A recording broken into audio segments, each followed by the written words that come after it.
Sejam bem-vindos ao canal de Deus oficial de Quixeramobim. Porque é muito bom, né? Dar glória a Deus só quando tu vai bem. É muito bom dar glória a Deus, uma fatia, quando é maravilha. Agora quando o negócio está feio, aí nós temos que dar glória a Deus também. Aí nós temos que agradecer a Deus também. Nos momentos difíceis, a Bíblia diz assim: em tudo dai graças a Deus. Tudo. E a Bíblia também vem falar assim: que todas as coisas colaboram para o bem daqueles que amam o Senhor. Então o cristão não tem perda. Tudo colabora.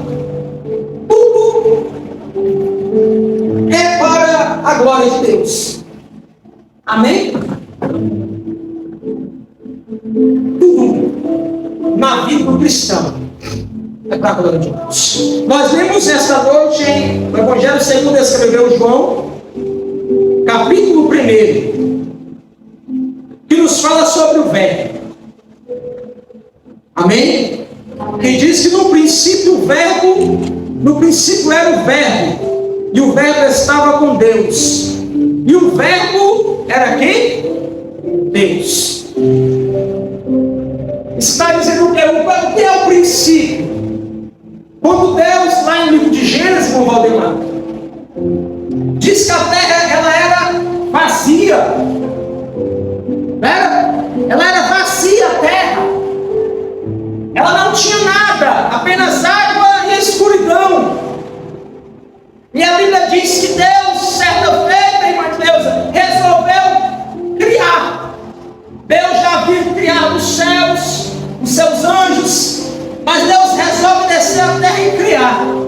Porque só existe um Criador, que é Deus. O resto dos homens, eles apenas descobrem aquilo que Deus já criou. Em cima daquilo que Deus criou, eles descobrem. Mas eles não criam nada, porque o único Criador se chama Deus. E a Bíblia diz que Deus criou a terra. Em quantos dias? Deus formou todas as coisas em quantos dias? Em 6 dias. 6 dias. E ao 7º dia Deus fez o quê? Deus fez o quê? Descansou. Mas Deus se cansa? Não. Deus não descansou. Deus parou de criar. Deus criou e deu uma pausa. Aleluia. Amém? E Jesus, ele estava no momento dessa criação. Porque no princípio ele era o Verbo estava com Deus e Deus era o Verbo. Então Jesus, ele estava na criação de todas as coisas. Porque quando o Senhor desce a terra, o que eu acho interessante é quando Deus vai criar as coisas, Valdemar, Deus diz assim: que o mar produz animais, cada um de sua espécie, e tudo começa a aparecer. Mas irmão, quando Deus vai criar o homem, eu acho interessante que Deus, ele desce a terra, coloca a mão no barro, forma aquele boneco, como diz os teólogos e a Bíblia, e depois Deus sopra o fôlego de vida e diz assim: façamos o homem a nossa imagem e semelhança.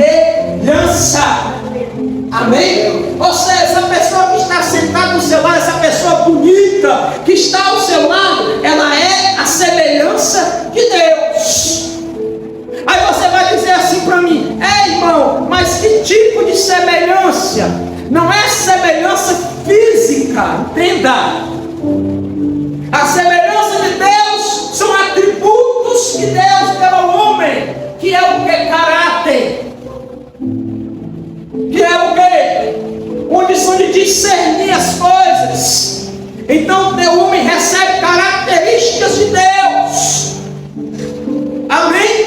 Amém. Mas não é isso que eu quero falar essa noite. Mas descendo o mar, diz que ele fez tudo. E tudo que ele fez, tudo que existe foi feito por ele. Porque sem ele, nada do que foi feito existiria. Ou seja, tudo é criação de Deus.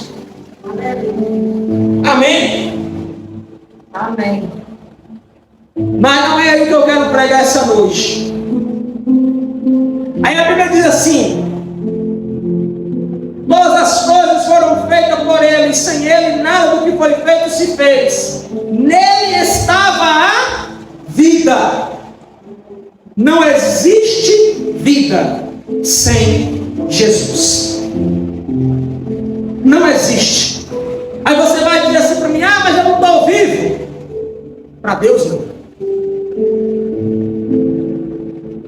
Quando você só vai estar vivo quando você aceita Jesus como seu Salvador. Porque você passa da morte para a vida. Porque nós outrora estávamos mortos em nossos pecados, em nossas ofensas, em nossos erros. Ah, quer dizer que quando a pessoa aceita Cristo, ela não peca mais? Peca. Mas há uma diferença entre o ímpio e o pecador. Você sabia? Qual é a diferença? O ímpio vive na prática constante do pecado, ele sabe que está errado, ele não está nem errado. E o pecador? Todos somos pecadores. Porque todos os dias nós necessitamos do perdão de Deus. Todos os dias nós necessitamos da misericórdia de Deus. Porque, irmãos, às vezes eu escuto, já escutei muita gente dizendo assim: ah, eu não vou receber de Deus porque eu não mereço. Ah, Deus não me entregou ainda porque eu não mereço. Quem é que merece receber alguma coisa de Deus, irmão? Quem é que é merecedor de receber alguma coisa do Senhor? Nós recebemos pela misericórdia. Nós recebemos pelo sacrifício que Jesus fez na cruz do Calvário.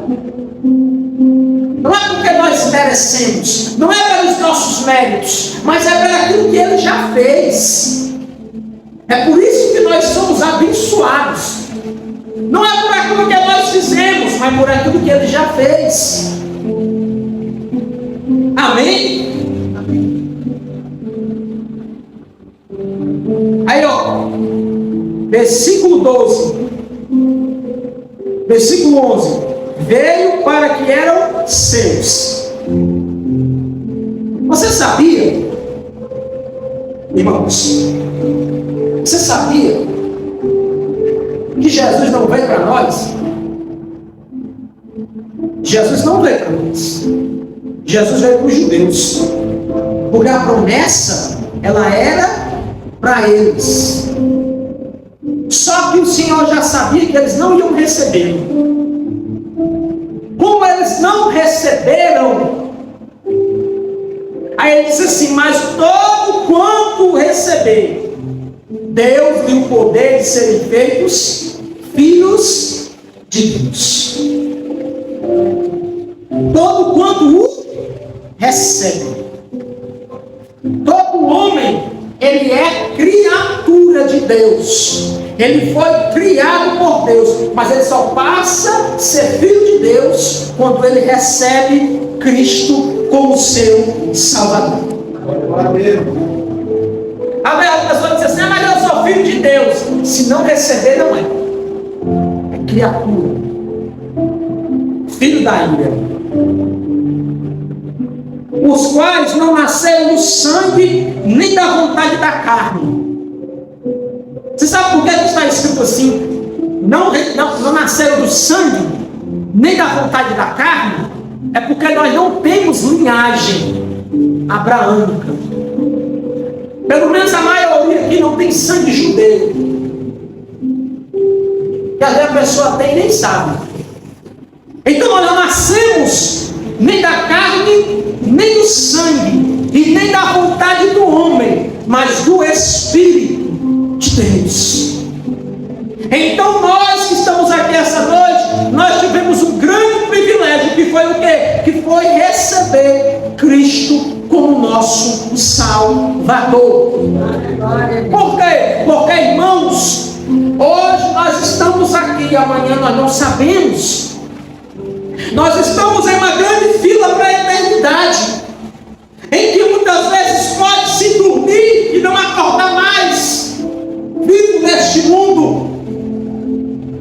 vou fazer igual o vereador não, que isso foi acordar e não dormir, acordou morto. Não existe, né? Mas a gente não sabe. E muitas das vezes nós somos irresponsáveis. Porque levamos uma vida como se fôssemos passar o resto dela aqui.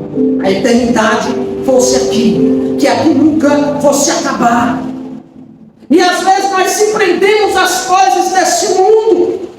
Nós se prendemos às coisas materiais. Nós se agarramos às coisas desse mundo. E às vezes damos mais valor às coisas desse mundo do que a presença de Deus, do que a obra de Deus, do que a casa de Deus. Nós vivemos um tempo em que o Evangelho, as pessoas hoje não criaram mais igrejas, criaram clubes sociais. Ah, eu sou dessa igreja, eu sou daquela. Eles brigam pelas placas, brigam pelos nomes, mas pelas almas são poucos. As pessoas estão cansadas de ir a igrejas que Jesus não está mais lá. Tem as paredes, tem uma bela música, mas Jesus não está lá. Por quê? Porque o orgulho do homem e o ego deixaram Jesus de fora. Você sabia disso? Que tem lugares, tem igrejas que tem uma boa banda, que tem uma boa estrutura, mas Jesus não está lá? Você sabia disso? Porque ele não é mais bem-vindo? Porque as pessoas não colocaram mais ele em primeiro lugar? Porque as pessoas colocaram em primeiro lugar o nome da igreja, o local, o pastor, o líder? Que as pessoas vão muitas vezes não mais para buscar Deus, e sim para apresentar roupa nova, apresentar o sapato, apresentar o carro, mostrar que tem condição. Não vão mais para adorar, vão simplesmente para se mostrar. E Jesus fica lá fora. Porque uma coisa que Jesus não está preocupado é com a estrutura. Ele está preocupado com como está o nosso coração. Como está a nossa intenção. Ele está preocupado quem é em primeiro lugar. É Deus ou as coisas desse mundo? Eu não estou dizendo que você não deve trabalhar, eu não estou dizendo que você não deve correr atrás, mas se você não priorizar a Deus, tudo que você fizer é em vão. Porque a Bíblia diz assim que o homem faz muitos planos, mas a última palavra ela vem do Senhor. Amém, irmãos? Nós estamos vivendo tempos difíceis, tempos trabalhosos. A gente não pode se acostumar a vir à igreja. Cada culto tem que ser diferente. A gente não pode deixar para sentir Deus na igreja. A gente tem que vir sentindo Deus de casa. Uma vez eu ouvi uma irmã dizer: não vou para a igreja, não tem, quando eu chego lá eu não sinto Deus. Tu tem que vir sentindo Deus na tua casa. Tu tem que sentir Deus quando está lavando os pratos. Tu tem que sentir Deus quando está varrendo a casa. Tu tem que sentir Deus quando está trabalhando. Tu tem que sentir Deus quando está cantando. Por quê? Porque Deus tem que estar contigo na tua vida. Deus não está simplesmente dentro da igreja, na hora do culto, na hora do louvor. Não, Deus tem que estar dentro de você.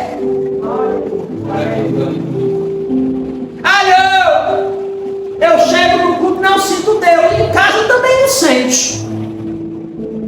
Porque é para vir sentindo. É para chegar na igreja sentindo Deus. Você sabe quando às vezes a gente está em casa e a gente pega o liga o som, bota o louvor e não tem ninguém, a gente começa a cantar e começa a chorar. Você está sentindo Deus ali, não está? Ou então quando você começa a cantar um louvor ali sozinho, quando é pé, as lágrimas escorrem, e você olha para um lado para o outro, vê se não tem ninguém olha para você chorar. Ali Deus está com você. Você não pode chorar só dentro da igreja. Você não pode sentir a presença de Deus só dentro da igreja. Você não pode deixar para adorar só dentro da igreja. Você tem que ter um relacionamento com Deus. Você viu o culto? Não tem que ser um peso, tem que ser uma maravilha. A gente não pode deixar de estar na gente tem que priorizar Deus. Quem aqui quer receber o resto? Levante a mão. Ninguém quer. E por que para Deus muitas vezes só oferece o resto? Se der tempo. Às vezes faz tudo, mas o pagar de Deus vem na última hora. Ah, mas eu quero ser abençoado. Jesus valeu. Nós temos que aprender uma coisa. O Espírito Santo, ele é uma pessoa. Você sabia disso? E se nós temos um relacionamento com ele, ele é nosso amigo. Ele é nossa companhia. Ele está conosco. E a Bíblia diz que ele fica triste. E quando um amigo fica triste, ele se afasta da gente. Ele não anda mais com a gente, não. Quando um amigo fica triste, você pensa que ele ainda está com você, quando você manda mensagem, ele nem responde mais. Ele ficou triste. E às vezes, nós nos preocupamos mais em agradar as pessoas do que em agradar o Espírito que anda conosco, o Espírito Santo que está conosco. Sem seu pai, sem sua mãe, sem seu irmão, você passa. Mas sem Deus, você não passa. Sabia? Sem dinheiro você passa. Sem um prato de comida você passa. Mas sem Deus você não passa. E muitas vezes você está pensando que Deus se esqueceu de você, mas não, mas Deus está olhando a sua vida de noite. Porque se Deus se esquecesse de nós, o diabo já tinha levado a nossa alma. Deus que nos olha, nos contempla, nos guarda, nos livra todos os dias. E muitas vezes nós só convidamos Deus quando a coisa está feia. Ah, pode estar se fechando, aí chama Deus. Mas na hora de botar a mesa e cortar a picanha, Deus fica de fora. Nós temos que mudar isso. Botar Deus em primeiro lugar. Amém, irmãos?